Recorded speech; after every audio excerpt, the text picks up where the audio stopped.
What else can you give us besides the 4-game suspension?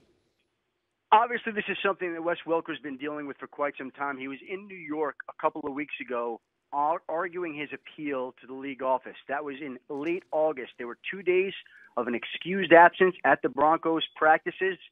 Came back, was hoping that he would win the appeal, but a short time ago, word came down that the appeal had been denied, that a 4-game suspension will stand. Wes Welker now will involuntarily have to sit down and miss the first 4 games of the season.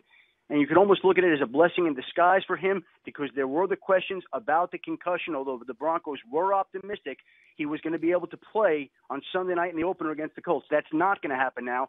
They will be without Welker for 4 games. Keep in mind they lost their kicker, Matt Prater, for 4 games. That's 2 Broncos now suspended within the last week or so. The Welker one's a big deal, and it'll obviously mean an increased workload for other wide receivers. On occasion, you get the guys. I know Aldon Smith, he could be around the facility. Is he suspended and get out? We'll see in a month there in Denver?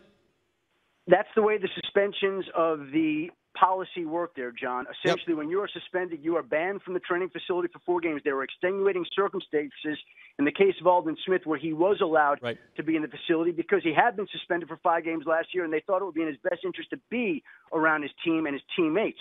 This is a different case. This is, again, a case where they found Wes Welker testing positive for the use of amphetamines.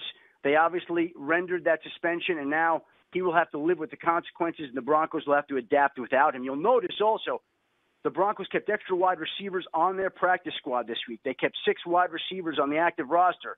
They had to know that something was coming because obviously they kept these extra receivers around in the preparation that Welker would not win this appeal. Adam, do we know on what grounds that Welker went to New York and made his case for appeal? Again, those things are always very confidential. And I've spoken to a lot of head coaches and GMs and front office people, and to them, a lot of these circumstances remain quiet and confidential. Again, maybe some of it will leak out over time. My understanding is it had something to do with the way a specimen of his had been collected. We've seen other athletes argue that defense in the past. Some have succeeded. Most haven't. And in this particular case, Wes Welker didn't. All right, Adam Schefter breaking the news that Wes Welker out the first 4 weeks of the NFL season, suspended for amphetamine use. Thank you, Adam.